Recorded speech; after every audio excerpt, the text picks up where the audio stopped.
আসসালামু আলাইকুম, কেমন আছেন সবাই? আশা করছি সকলে অনেক অনেক ভালো আছেন। আবারও চলে এসেছি নতুন একটি ভিডিও নিয়ে। আপনারা যারা আমার চ্যানেলটি ফলো করেন তারা জানেন সার্টিফিকেট সংশোধন হয়ে যাওয়ার পর খুঁটিনাটি বিভিন্ন বিষয় শেয়ার করে থাকি। বন্ধুরা, যারা এই মুহূর্তে আমার চ্যানেলটি নতুন দেখছেন তো চ্যানেলটি ঘুরে আসতে পারেন। আশা করছি সার্টিফিকেট সংশোধন রিলেটেড কোনো সমস্যা থাকলে তার একটি সঠিক ধারণা আপনি পেয়ে যেতে পারেন। তো বন্ধুরা, আজকে যে আবেদনটি আমি আপনাদের সাথে শেয়ার করতে যাচ্ছি সেটা 2010 সালে জিএসসি পাস করা একজন শিক্ষার্থী এবং তার নিজের নাম থেকে শুরু করে পিতার নাম ও মায়ের নাম সম্পূর্ণ পরিবর্তন করেছে।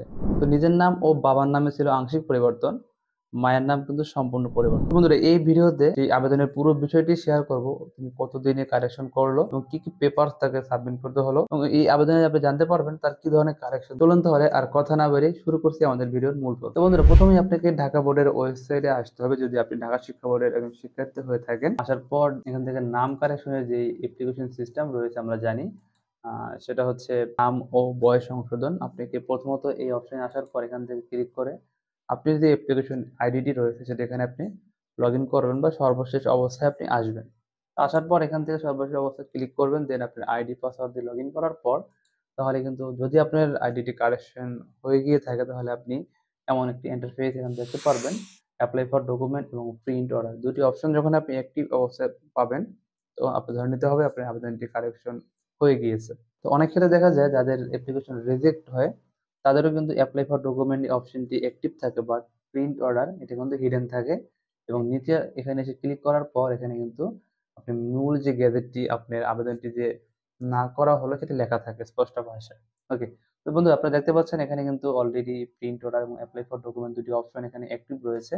আমাদের এই শিক্ষার্থী অ্যাপ্লিকেশন করেছিল অক্টোবরের 20 তারিখে এবং আমার সাথে যোগাযোগ করেছিল ডিসেম্বরের প্রথম দিকে। আলহামদুলিল্লাহ, তার আবেদনটি খুব দ্রুতই এবং সার্থকতার সাথে ডিসেম্বরের 4 তারিখের মিটিংয়ে কিন্তু কাজটি কমপ্লিট হয়ে গেছিল। নভেম্বরের শেষ দিক থেকে আমার সাথে যোগাযোগ করেছিল প্রবলি। এখন একটু দেখেন এখানে কি ধরনের কারেকশন ছিল।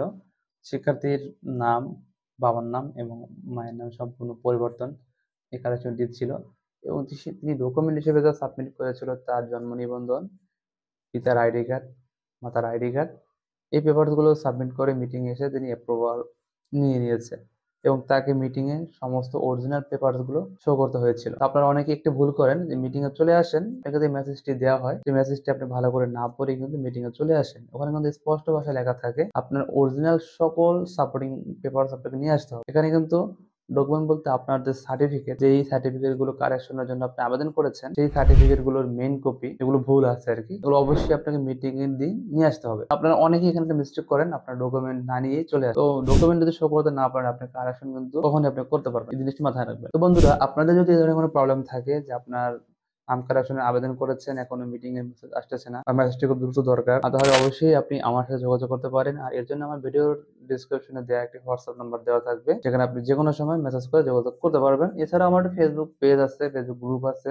সেম এই এমএনআইটি একাডেমি নামে। আপনারা সেখানেও জয়েন হয়ে আপনার এই প্রবলেম গুলো শেয়ার করতে পারেন, সেখান থেকে অনেকের থেকে আপনি পরামর্শ নিতে পারেন। বন্ধুরা, আপনাদেরকে একটা ধারণা দেওয়ার চেষ্টা করেছি যে পাশের সাল আগের হলেও যদি আপনার কাছে সঠিক ডকুমেন্টস থাকে, আপনি যা সংশোধন চাচ্ছেন তা কিন্তু লিগ্যাল ডকুমেন্ট সাবমিট করে আপনি কিন্তু করতে পারবেন। ধন্যবাদ, আজকে এই পর্যন্তই। দেখা হবে পরবর্তীতে নতুন কোনো। আল্লাহ হাফেজ।